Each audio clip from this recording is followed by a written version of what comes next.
Even though I was a little nervous, I believed my answers were short, pertinent, and appropriate.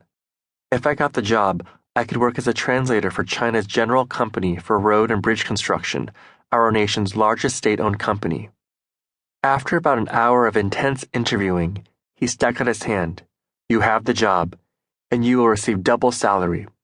One part will be paid in American currency, and the other paid in Chinese currency. Our company has a new job in Kenya, so that might be your first assignment." "Thank you," I said, trying not to calculate how much money I'd now have per month. "I accept." I walked home singing a tune. After so many trials and so much trouble, I'd finally overcome my humble beginnings. But when I got back to the silence of my home, I didn't have the peace I figured would come with this new job. That's when the Lord reminded me of my pledge. I tried to shove it out of my mind.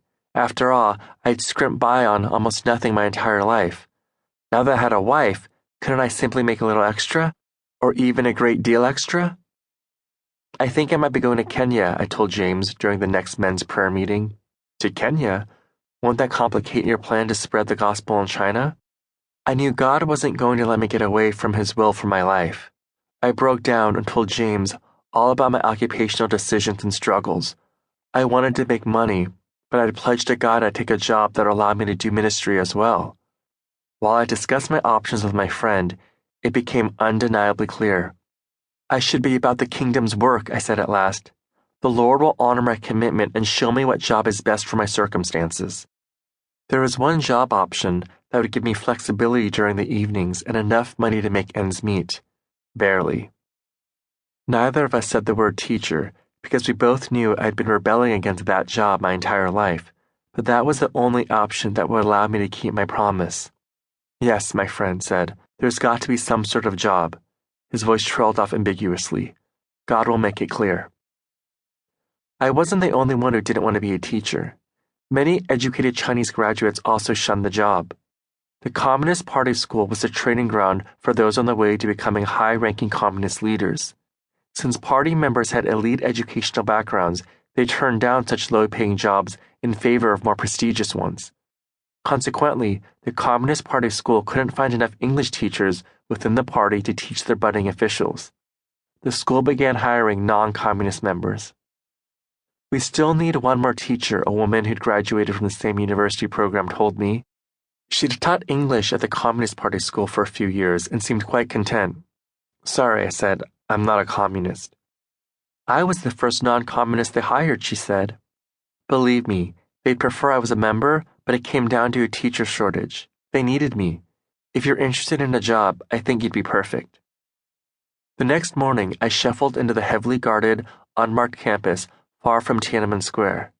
This time, when I met my interviewer, I was neither nervous nor excited. If I got the job, I knew it was because God wanted me there. So right away I told him, "I'm not a party member." "That's not a disqualification," he assured me. I didn't disclose my Christianity, however, which would have been a deal breaker. An hour later, I walked out of that school with a job offer and a smile.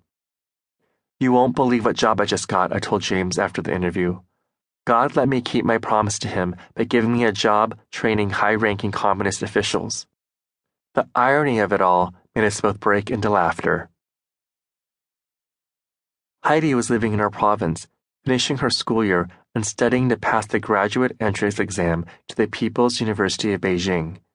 She realized teaching was too much work for too little pay, so she hoped she could get into a program to study aesthetics and philosophy.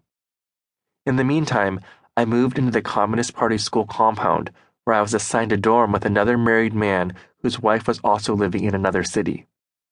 When Heidi passed the exam, she wrote me excitedly.